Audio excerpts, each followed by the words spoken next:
CM Revanth Reddy మాజీ ముఖ్యమంత్రి కేసీఆర్ రాజకీయం కీలక మలుపు తీసుకుంది. కృష్ణా జిల్లాల విషయంలో మాజీ సీఎం కేసీఆర్ చేసిన ఆరోపణలపై రేవంత్ తీవ్రంగా స్పందించారు. కేసీఆర్ వ్యాఖ్యలను తప్పుబట్టారు. కొడంగల్ వేదికగా రేవంత్ రెడ్డి సవాల్ చేశారు. ఈ నెల 29 నుంచి అసెంబ్లీ ప్రారంభం అవుతున్న వేళ నీళ్ల, నిధుల, నియామకాల, సంక్షేమ పథకాల ఆప్షన్ మీదే ఏ అంశమైనా చర్చించేందుకు రెడీ అంటూ ఓపెన్గా సవాల్ చేశారు. సభా వేదికగా ముఖాముఖి తేల్చుకుందాం రమ్మంటూ సవాల్ విసిరారు. కేసీఆర్ సభకు వస్తే కృష్ణా జిల్లాలపైన చర్చ చేసి అన్ని అంశాలను ప్రస్తావిస్తామని రేవంత్ భావిస్తున్నారు. అటు కేసీఆర్ ప్రజల్లోకి వెళ్లే ముందు ఈ వ్యవహారానికి ముగింపు ఇవ్వాలనే ఆలోచనతో ఉన్నారు.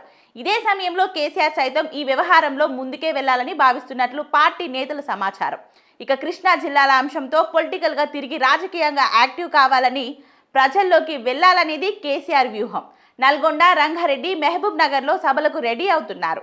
ఈ మీటింగ్లకు తాను స్వయంగా హాజరవుతున్నానని, ఇక నుంచి ఐఆమ్ ఆన్ ది ఫీల్డ్ అంటూ చెప్పుకొచ్చారు కేసీఆర్.